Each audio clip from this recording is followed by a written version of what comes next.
Hello दोस्तों, स्वागत है आपके अपने YouTube channel tech tube by engineer Vijay. मैं हूं आपका अपना विजय और ये है आपका अपना चैनल। तो यहां से जैसा कि हमने देखा था पिछली क्लास में, हमने मुगल साम्राज्य के बाबर सेक्शन जो है उसको कवर किया था। पूरा कवर हो गया था अच्छे से, पूरा सारा कुछ सिंपल वे में हो गया था। तो आज हम नया सेक्शन जो है आपका, उसके बाद जो साम्राज्य पे स्थापित हुआ, जैसे हुमायूं गद्दी पे बैठा, वहाँ पे उसका जिक्र करेंगे। तो वहाँ पे उनके बारे में सारा कुछ समझे। इससे पहले बता दें भाई, जो आप सब मतलब इतना ज़्यादा दर्शक देख रहे हो, जो व्यू कर रहे हो, उसका काफ़ी अच्छा मतलब प्लस पॉइंट आ रहा है, पॉजिटिव वे में सारा कुछ हो रहा है। और 3500 व्यू को क्रॉस कर गए हैं हम, और ये हमारा चैनल। तो इसके लिए सारे दोस्तों, सारे भाइयों और सारे जो दर्शकों हैं, सभी लोगों को एक बार दिल से दुआ। और ये चैनल ऐसा ही ग्रोथ करता रहेगा और ऐसा ही क्लास चलता रहेगा। अच्छे से इस पे फीडबैक दीजिए, पूरा एकदम साथ बनाए रखिए। तो यहाँ पे भाई जो नए यूज़र हैं प्लीज़ सब्सक्राइब कर दें और जो बेल आइकन है उसको प्रेस कर दें, क्योंकि यहाँ पे नॉन टेक्निकल नॉन स्टाफ है, सारा कवरेज किया जाएगा और एक वीडियो में सारा कुछ बताने का कोशिश किया जाएगा और यहाँ से सारा कुछ आगे बढ़ेंगे। तो यहाँ से देखेंगे हुमायूं के बारे में। तो हुमायूं जो थे बेसिकली जो थे, इनके जो बाबर की बात हो चुकी थी, बाबर के इनके 4 पुत्र थे। 4 पुत्रों में से जो हुमायूं थे, इन्हीं को सत्ता सौंपी गई और चारों पुत्रों में जो इनके क्षेत्र थे, राज्य थे, उनका बंटवारा हुआ वहाँ से। और कामरान, अस्करी और हिंदाल जैसा इनको अलग अलग क्षेत्र प्रदान किए गए। और हुमायूं को जो दिल्ली और आगरा, जो आगरा में जो आपका मतलब राजधानी थी, यहाँ का शासन मतलब पूरे भारत का बनाया गया और यहाँ से पूरी शासन व्यवस्था इन्होंने स्टार्ट की। तो यहाँ से उनके बारे में सारा कुछ जानते हैं। तो यहाँ पे जिक्र क्या करते हैं, जिक्र कर लेते हैं इनके नाम के बारे में। जैसा कि नाम इनका हुमायूं है, तो आगे भी कुछ ये लिखते थे, मतलब इनका नाम और था नसीरुद्दीन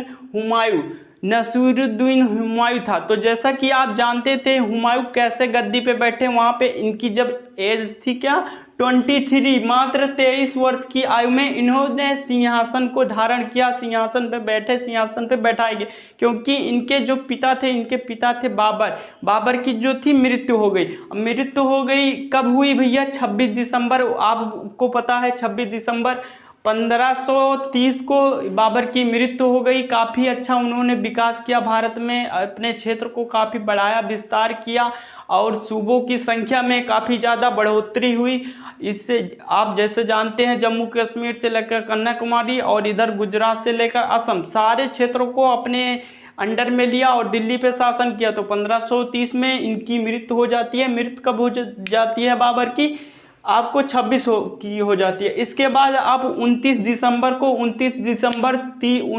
1530 को आपके क्या हुमायूं को शासन नियुक्त किया जाता है, गद्दी पे बैठाया जाता है। इसके बाद मात्र 23 वर्ष की आयु थी।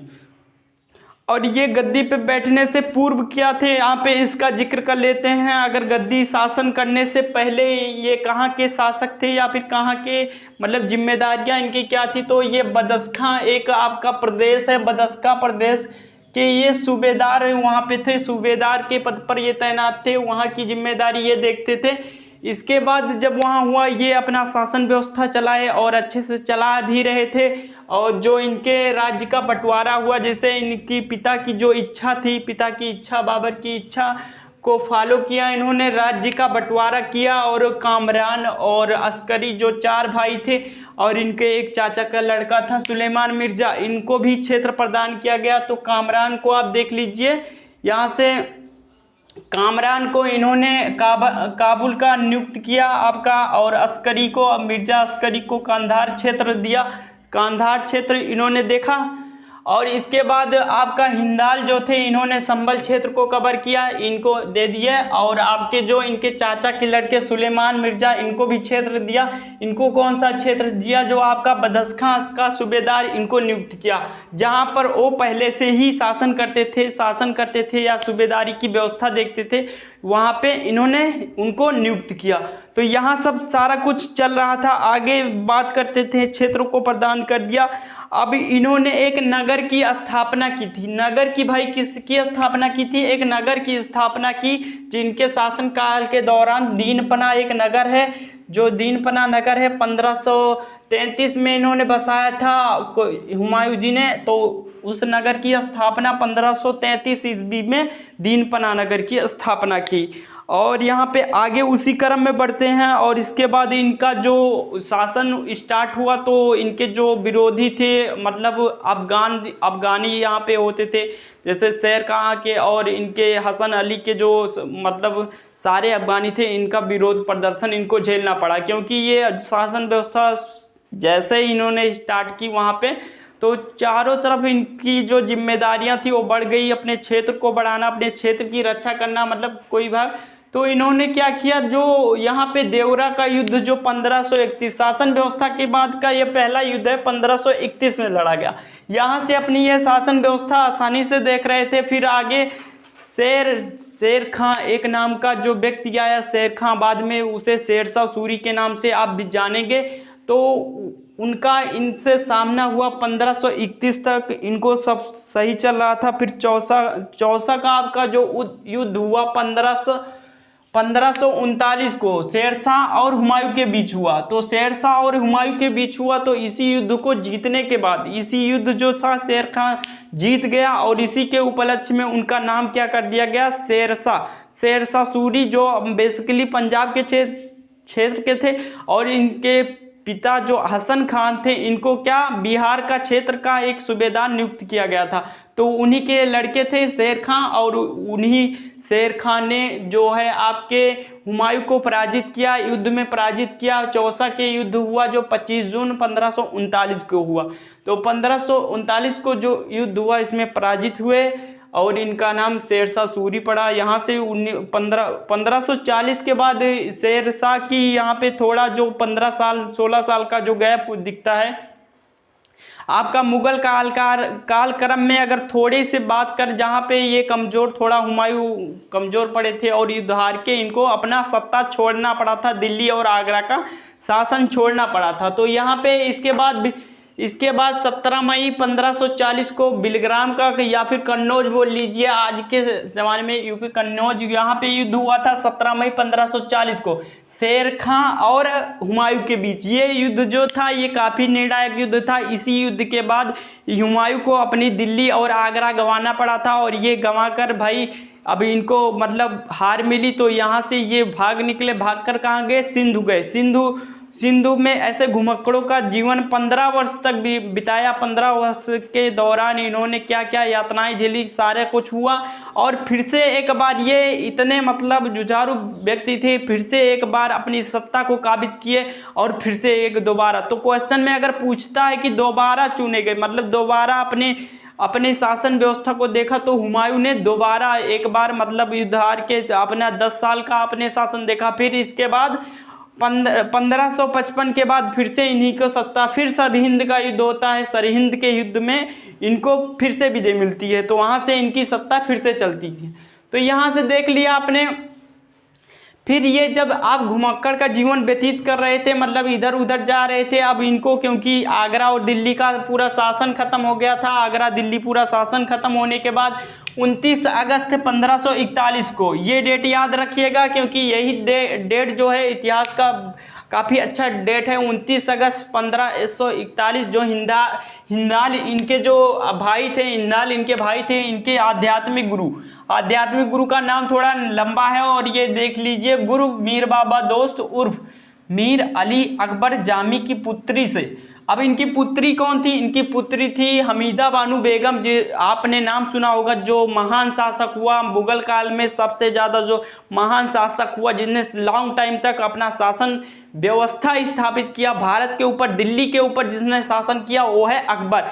तो यही जो इन्होंने निकाह किया इनसे हिंदाल के आध्यात्मिक गुरु मीर बाबा दोस्त उर्फ मीर अली अकबर, और इन्हीं अकबर के नाम से जो आपका मुगल काल में सबसे महान सम्राट हुआ उन्हीं अकबर का जन्म हुआ, और इन्हीं अकबर के जन्म से पूरा मुगल साम्राज्य ही बदल गया। और आपके क्षेत्र में जो मुगल साम्राज्य के क्षेत्र में काफ़ी इजाफा हुआ, सूबों की संख्या में वृद्धि हुई। जो सूबे 9-10 थे वो आके आपके पूरा मतलब 15 हो गए, और इसी तरह आके बढ़ते रहे। अकबर का जब शासनकाल आया तो यहाँ पे 29 अगस्त 1541 को इन्होंने निकाह कर लिया हमीदा बानो बेगम के साथ। हमीदा बानो बेगम इन्हीं की पुत्री थी, मीर अली बाबा अकबर जामी की पुत्री थी। तो ये इन्हीं से निकाह किया, हमीदा बानो और बेगम, ये इनका पूरा नाम था। और यही आपकी हुमायूं की पत्नी बनी, और यही हुमायूं की पत्नी बनी हमीदा बानो बेगम। अगर क्वेश्चन में आता है या फिर इनके पिता का नाम पूछता है तो यहाँ पे बताएंगे, या फिर ये हमीदा बानो बेगम। और यही आगे चलकर अकबर की माँ बनी। अकबर का जन्म हुआ। अकबर का जन्म कहाँ हुआ, अकबर का संरक्षण हुआ, क्योंकि ये घुमक्कड़ का जीवन व्यतीत कर रहे थे, क्योंकि उस समय इनके पास शासन व्यवस्था नहीं थी। तो इनकी जो पत्नी को सौंप दिया था अमरकोट, आपका नाम सुना होगा, वहाँ के राजा बीसल जो भी कुछ थे वहाँ पे उनको अकबर का संरक्षण प्रदान किया। वहाँ पे हमीदा बानो बेगम उनके महल में रही, वहाँ संरक्षण प्राप्त किया। और इसके बाद फिर से ये जब घुमक्कड़ का जीवन व्यतीत करके फिर से आए, यहाँ पे हुआ सरहिंद का युद्ध हुआ 1555 ईस्वी में। ये निर्णायक युद्ध हुआ, यही 1555 युद्ध में इनकी सत्ता दोबारा काबिज हुई और दोबारा स्थापित हुई, और ये फिर से युद्ध जीतने में कामयाब हुमायूं हो गया। काफ़ी स्ट्रगल किया और हुमायूं जो है अपनी राजगद्दी को प्राप्त कर लिया। तो यहाँ प्राप्त कर लिया, लेकिन क्या हुआ कि ये तो प्राप्त कर लिए, तो यहाँ पे जो प्राप्त कर लिए, लेकिन इनका जो टाइम पीरियड है क्या हुआ वहीं पे ख़त्म हो गया। 1555 में ही इनकी जो है आपका 1556 में 1 जनवरी को इनकी मृत्यु हो जाती है। यहाँ पे देखेंगे मृत्यु 1 जनवरी 1556। तो यहाँ से इनका जीवन जो है काफ़ी मतलब संकटों भरा रहा, लेकिन इन्होंने दोबारा सत्ता स्थापित की, सत्ता को जो दोबारा बचाया और मुगल काल की पूरी नींव रखी, फिर से जो एकदम मतलब गिर गई थी उसको फिर से उठाया। तो यहाँ से सारा कुछ हो गया। और यहाँ से फिर से देखेंगे, यहाँ पे दीन पनाह नगर की बात हो गई, सारा कुछ हो गया। अब यहाँ पे इनके एक लेख की बात कर लेते हैं, हुमायूंनामा, जो बेसिकली हुमायूंनामा चलता है। तो हुमायूंनामा तो इनका मतलब जैसे खुद का नहीं है, मतलब जैसे बाबर का था तो बाबर ने खुद लिखा था, जो अपने लेख को खुद लिखा था, अपने जीवन के बारे में सारा कुछ बाबर ने खुद लिखा था। बाबरी जो बाबरनामा था वहाँ पे खुद लिखा था, लेकिन हुमायूंनामा या फिर अकबरनामा की आपने बात किया होगा, या फिर क्वेश्चन में जब आता है हुमायूंनामा या अकबरनामा, तो अकबरनामा आप जानते हैं अबुल फजल, और यहाँ पे गुलबदन बेगम। और ये किनकी पुत्री थी, तो ये भैया बाबर की पुत्री थी गुलबदन बेगम, इन्होंने ही लिखा था हुमायूंनामा। और इनके बारे में एक टैग चलता है, मतलब ये क्या है, एक जो हुमायूं थे काफ़ी मतलब ज्योतिषी पे ज़्यादा विश्वास करते थे, ज्योतिषी से पे ज़्यादा विश्वास करते थे, सप्ताह में 7 रंग के कपड़े पहनते थे, ये इनका सबसे अच्छा, ये भी याद रखिएगा। अगर क्वेश्चन में आता है तो यहाँ से हो जाएगा, ज्योतिषी में इनका काफ़ी विश्वास था, और सप्ताह में ये 7 दिन अलग रंग के कपड़े पहनते थे। सप्ताह में 7 दिन होते हैं, और 7 दिन अलग अलग रंग के कपड़े पहनते थे। तो यहाँ से ये हो गया सप्ताह में 7 दिन, ज्योतिषी में विश्वास, ये सारा कुछ कवर हो गया यहाँ से। ऐसे सारा कुछ हुमायूं के बारे में। तो 1940 में इनसे सत्ता जो छीन गई, इसके बाद शेरशाह का भी जिक्र करेंगे। शेरशाह क्योंकि 15 साल का जो शासन व्यवस्था था, फिर शेरशाह बीच में आगे जो अफगानों के पास सत्ता चली गई, वहाँ पे उनका जिक्र करेंगे। तो यहाँ पे और थोड़ा जो बेसिकली पॉइंट जो छूट गया उसको देख लेते हैं क्या हुआ था। तो यहाँ से ये कवर हो गया था, आगे देख लेते हैं आगे। तो यहाँ पे से जो बिलग्राम युद्ध के बाद हुमायूं सिंध चला गया था, तो यहाँ से ये हो गया था 15 वर्षों तक घुमक्कड़ की निर्वासित जीवन व्यतीत किया था। फिर यहाँ से सारा कुछ हो गया था। और इनकी मृत्यु कैसे हुई थी, यहाँ पे हुमायूं की मृत्यु देख लेते हैं। हुमायूं की मृत्यु कैसे हुई थी, हुमायूं की मृत्यु 1 जनवरी 1556, इस डेट को काफ़ी अच्छे से याद करिएगा, इनकी मृत्यु हो गई थी। और अगर इनके मकबरे की बात कर लेते हैं, इनके मकबरा पूछता है, जैसे आपका बाबर का मकबरा पूछता है, तो बाबर का पहले तो आराम बाग में, आगरा के आराम बाग में दफनाया गया। बाद में इनकी एक विधवा पत्नी, मतलब इनकी जो पत्नी थी, उनके कहने पे काबुल ले जाया गया, इनके शव को वहां पे दफनाया गया। तो वहां से उनको ट्रांसपेरेंट जो भी ऑप्शन में मिलेगा वहां से करेंगे। और अगर यहाँ पे बात कर लेते हैं हुमायूं की, तो हुमायूं की कब्र जो कहाँ बनी है, दिल्ली में बनी है। दिल्ली में अगर कोई ऑप्शन अदर दे तो नहीं लगाइएगा, दिल्ली देगा तो लगाइएगा। और उसकी नक्काशी को देखिएगा, अगर दिल्ली जाने का मौका मिले तो यहाँ पे मकबरों को देखिए, शैलियों को देखिए, इनको काफ़ी अच्छा जो आपका ईरानी शैली और आपका भारत की शैली दोनों को मिक्स करके यहाँ पे बनाए गए मकबरों को पूरा देखिए अच्छे से। यहाँ से ये कवर हो गया। तो इनकी मृत्यु कैसे हुई थी, 1 जनवरी 1556 को दीनपना इन्होंने स्थापित किया था, उसी दीनपना में इनकी मृत्यु हुई थी। भवन में पुस्तकालय की जो शहर मंडल की सीढ़ियाँ थी वहाँ से ये गिर गए थे और वहीं से ठोकर मतलब इनकी मृत्यु हुई। तो इनके बारे में इतिहासकार लेन जो पुल है, एक इतिहासकार हुआ करते थे, क्योंकि हर आपने देखा होगा, हर आपके सम्राट के साथ, राजा के साथ एक इतिहासकार चलता था। 1-2 युद्ध होते थे, उनके साथ इतिहासकार जरूर होते थे, वहाँ पे व्याप्त होते थे और वो इतिहास के बारे में पूरा नोट करते थे। तो यहाँ पे लेन पुल थे हुमायूं काल के समय। तो लेन पुल ने क्या लिखा था इनके बारे में, क्योंकि इनका जीवन 15 वर्ष तक घुमक्कड़ की तरह व्यतीत हुआ, ठोकरें खाते रहे और अंत में जब ये मतलब इनकी मृत्यु हुई तब भी ठोकर लगने के, तो यहाँ पे लेन पुल ने यही कहा कि मतलब जो इन्होंने 15 वर्ष का निर्वासित जीवन बिताया वो ठोकर खा के बिताया, और जब ये मृत्यु को प्राप्त हुए तब भी ठोकर खा के ही मृत्यु को प्राप्त हुए। तो यहाँ से सारा कुछ कवर हो गया। और यहाँ पे इनकी किताब की बात हो गई, इनके हुमायूंनामा की बात हो गई और इसकी बात हो गई। तो सारा 1545-40 से आपका यहाँ से इसके बाद शेरशाह का जिक्र होगा। और यहाँ पे कुछ क्वेश्चन का डिस्कस कर लेते हैं, जो यहाँ पे क्वेश्चन आते हैं इनके संदर्भ में, हुमायूं के संदर्भ में अगर कोई क्वेश्चन यहाँ पे आएगा तो उसको जिक्र किया जाएगा। तो यहाँ हुमायूं के संदर्भ में क्वेश्चन को देख लेते हैं। तो हुमायूंनामा की अगर बात कर लिए तो फिर यहाँ पे तो गुलबदन बेगम हो जाएगा। और यहाँ पे ऐसे क्वेश्चन पूछा है, डिक्टो क्वेश्चन मिलेगा, कोई दिक्कत मत लीजिए। हुमायूं अगर पढ़ाया ना तो एकदम डिक्टो क्वेश्चन मिलेगा, अलग से कहीं भी नहीं आएगा। जो कहते हैं अलग से आ गया क्वेश्चन, तो ऐसा कभी नहीं। एसएससी वाले, रेलवे वाले, एनटीपीसी वाले, चाहे जो एकदम अलग से क्वेश्चन नहीं आएगा, डिक्टो आएगा। किस मुगल शासक ने दो बार शासन किया, तो वो थे हुमायूं। तो यहाँ से ऐसा क्वेश्चन में आया तो शाहजहां, हुमायूं, बाबर और जहांगीर, तो आप लगाएंगे हुमायूं। तो यहाँ से ऐसे क्वेश्चन आ रहे हैं, क्वेश्चन की प्रकृति, नेचर को आप बता दे रहे हैं। किस युद्ध जीतने के बाद शेरशाह ने दिल्ली अफगान सत्ता की स्थापना की? दिल्ली में अफगान सत्ता की स्थापना किस युद्ध जीतने के बाद किया? तो आपका हमने बताया था कि ये जो आपका बिलग्राम का युद्ध हुआ था, बिलग्राम या फिर कन्नौज जो आपके यूपी में पड़ता है, 17 मई 1540 ईस्वी को शेर खान जो शेरशाह थे इनके बीच और हुमायूं के बीच में जो युद्ध हुआ, यही निर्णायक रहा। और यहाँ पे आपकी सत्ता काबिज हुई, इनकी यहाँ पे सत्ता काबिज हो गई शेर खान की, अफगानों की। दिल्ली पे अफगानों का सत्ता थोड़े समय के लिए हुई, लेकिन हुई यहाँ पे 17 मई 1540 को। तो यहाँ पे ऐसे हो गया। और यहाँ पे आगे भी देखते हैं, मुगल सत्ता की पुनर्स्थापना हुमायूं ने कब की? ये क्वेश्चन अगर पूछता है तो मुगल सत्ता की, तो ये यहाँ पे बात करेंगे 1555 और 1556 के बीच में इन्होंने मुगल सत्ता की दोबारा स्थापना की। जो अफगानों के हाथ में चला गया था, वहाँ पे सत्ता को फिर से यहाँ पे युद्ध जीत कर लाए, काफ़ी ज़्यादा स्ट्रगल किया।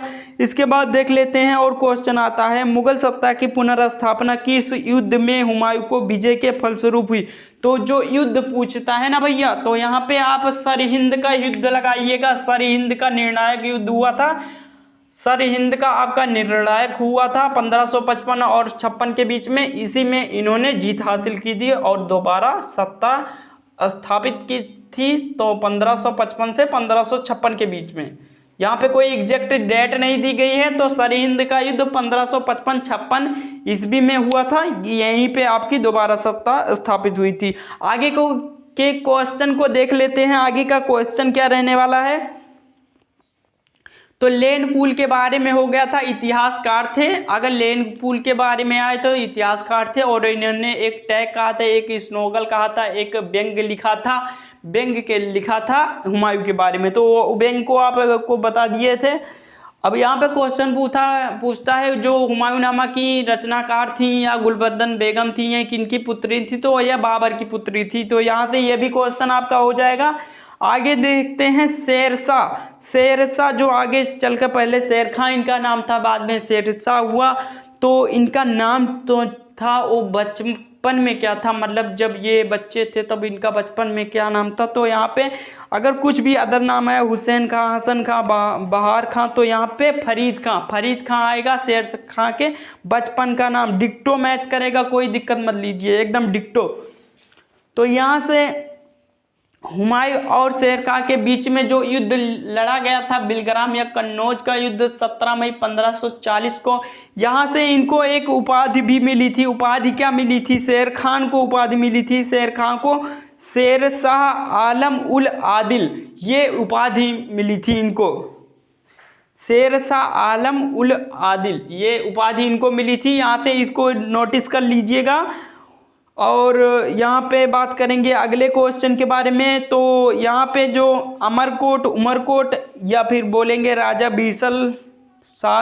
बीरसाल के महल में किस मुगल बादशाह का जन्म हुआ था? जो सबसे मेन मुगल बादशाह थे अकबर, जो इन्हीं का जन्म जो हुआ था बीसल देव या राजा बीसल देव, इन्हीं के महल में, क्योंकि हमीदा बानो बेगम का इन्हीं के महल में हुमायूं ने संरक्षण प्रदान करवाया था। तो वहाँ पे क्योंकि इनके हाथों से सत्ता चली गई थी, हुमायूं के हाथों से, यहाँ पे उन्हीं के महल में इनका जो अकबर था, जो आपके आगे आने वाले शासक हैं, अकबर जो महान शासक हुआ, उनका जो जन्म हुआ। तो अमरकोट या फिर उमरकोट, कोई भी आपको ऑप्शन में देखेगा, कंफ्यूज मत होइएगा, वहाँ पे उनका जन्म हुआ, अकबर का महान शासक थे। इसके बाद में जो अगला आएगा उसी का जिक्र करेंगे।